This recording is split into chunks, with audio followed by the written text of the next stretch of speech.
What's going on, everyone? It's Spectre here, bringing you part 2 of my 5,000 subscriber special, my Professor Oak theory.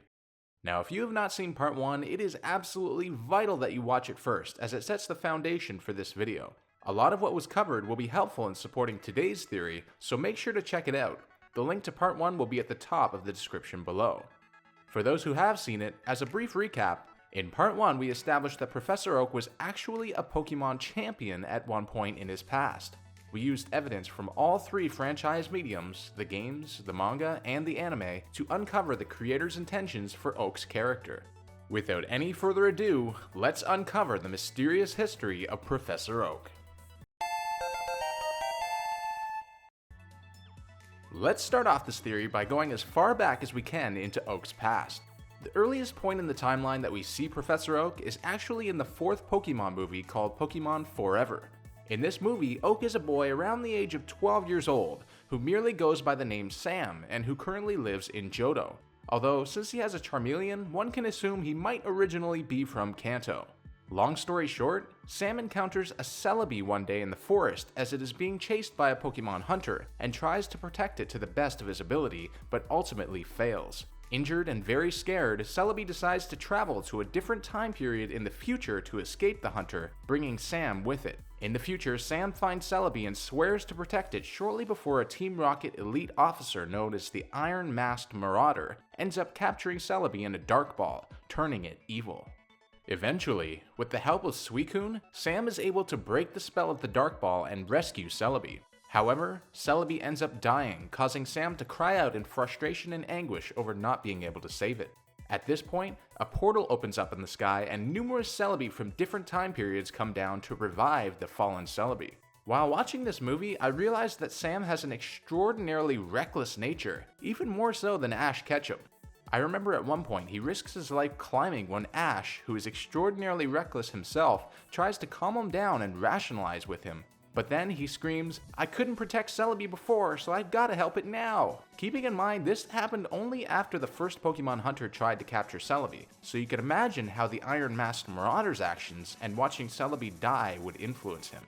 It is this traumatic experience and the feeling of powerlessness that Samuel Oak had that would shape his future. I believe he made a promise to himself from that day that he would never allow himself to be weak and powerless again. So this was the point at which he decided to try and become the most powerful trainer ever so he could prevent any more evil acts from occurring. Shortly after these events, he would set out on a journey to collect all 8 gym badges across the Johto region, during which he would meet Agatha, who would become his friendly rival. It's important to note that on the surface, Agatha and Oak had the same goal, a thirst for power at all costs, and as such, they could help each other in growing stronger and training their Pokemon to the fullest extent possible. However, as we'll see shortly, their motivations were very different. After having collected all 8 gym badges, Oak decides to participate in the Indigo Plateau Pokemon League tournament. Just like in the Pokemon Adventures manga, I believe that Oak defeated his rival Agatha in the finals and became the champion, and that at this point in time the Pokemon League still functioned as a tournament-style competition, and the Elite Four wasn't incorporated into it. Rather, I think they functioned similarly to how the manga portrays them, as a rogue group of very powerful trainers who use their power to get what they want. Of course, since Lance was not yet born at this point, I think the only people we can reasonably suspect were Elite Four members at this time are Agatha and possibly Bruno and Lorelei.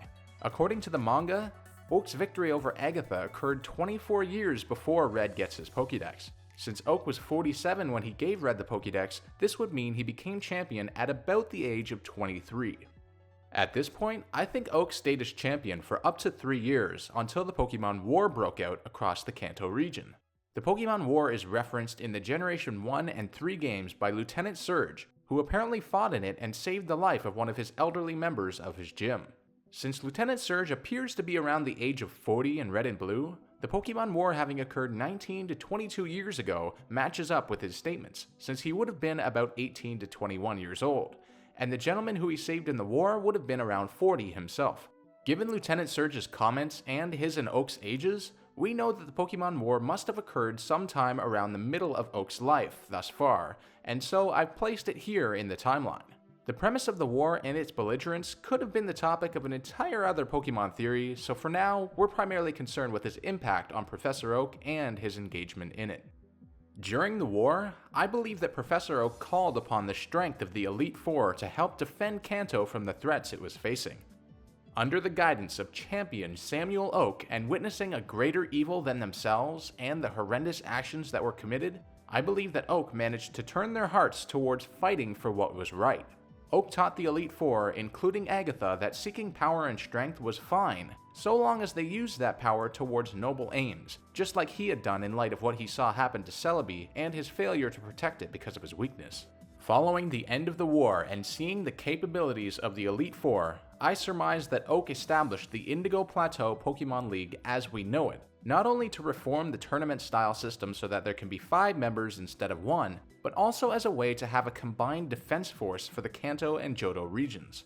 I believe that about 13 to 15 years later in the Pokemon story, Professor Kukui establishes the Pokemon League in Alola for these same reasons after Alola is terrorized by Team Skull, under the inspiration given to him by Champion Lance, who it is confirmed that he battled and lost against at some point. Given that the league was no longer just an annual tournament and people could challenge the Elite Four at any time they want, Oak became overly busy with his role as champion. Oak was initially very happy about this, since it gave him daily training to become stronger. However, thinking back to why he started his journey in the first place, to stop evil, he realized he was not accomplishing anything in this regard as champion since he was busy taking challenges. He then decided to resign as champion sometime in his late 20s to pursue remnants of the opposing army in Kanto that was defeated during the war. I believe that these remnants ultimately led to the formation of Team Rocket. Oak began to travel throughout Kanto chasing those who would later go on to form Team Rocket. Eventually, Oak runs into none other than Giovanni, who Oak notices is quickly climbing up the ranks of the evildoers. Oak immediately challenges him to battle at his hideout in Viridian City. At this point, after having played a crucial role in winning a war, and after having faced the strongest trainers in the land daily as champion, Oak's Pokemon were exhausted. His immense strength as a trainer, however, causes his first Pokemon to be able to take on Giovanni's entire team, despite it being a fairly tough battle. At the end of the battle, Giovanni has a sinister smile on his face as he says, "You know, Oak, you and I are really not that much different. We are both equally as relentless in our aims. If our methods are one and the same, who is to judge which one of our goals is more noble?" At that moment, Oak's first Pokemon collapses on the battlefield from exhaustion. Despite his best attempt to save it by bringing it to the Viridian Pokemon Center, his Pokemon would not make it. This explains why in the Professor Oak battling glitch he only has 5 Pokemon instead of a full party of 6. This also explains why Blue, who is not a very sentimental guy, was in the Pokemon Tower at Lavender Town during the events of the games. I believe he was mourning for his grandfather's Pokemon. Later, at the Pokemon Tower in Lavender Town, Oak finishes saying goodbye to his Pokemon. Overcome with despair and guilt over having treated his Pokemon too harshly and not realizing it even if his aims were honorable, Oak breaks down. Unable to get the words Giovanni said to him out of his head, Oak decides to release all of his Pokemon and swears off battling forever. In an attempt to redeem himself and prevent other trainers from making the same mistakes he did, Oak aims to become a Pokemon professor at Celadon University, where we know he later teaches a man named Foster and the soon-to-be Professor Elm. It is this very decision that causes Agatha to become bitter and resentful towards him.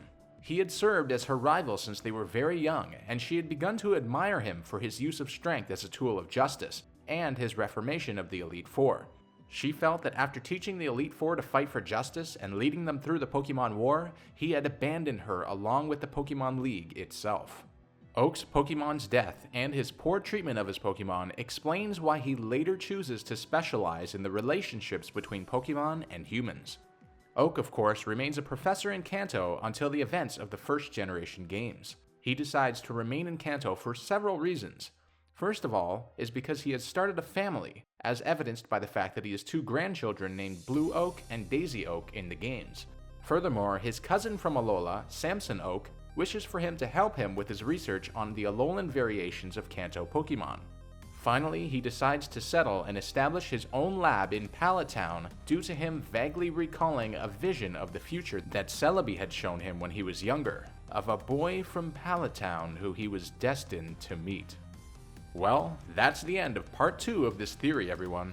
In the third and final part, we'll be looking at the secrets that Professor Oak was holding and what he was up to behind the scenes in Pokemon Red, Blue, Green, Yellow, Fire Red, and Leaf Green. If you enjoyed this part, be sure to leave a like. If we reach 50 likes by Friday, March 23rd, I will release the third and final part of this theory on that date. Be sure to let me know what you think of this theory in the comments below, and make sure to subscribe with notifications on so you don't miss the next part. If you're watching this at some point in the future, part 3 will be in the description below. I'll see you guys in the finale.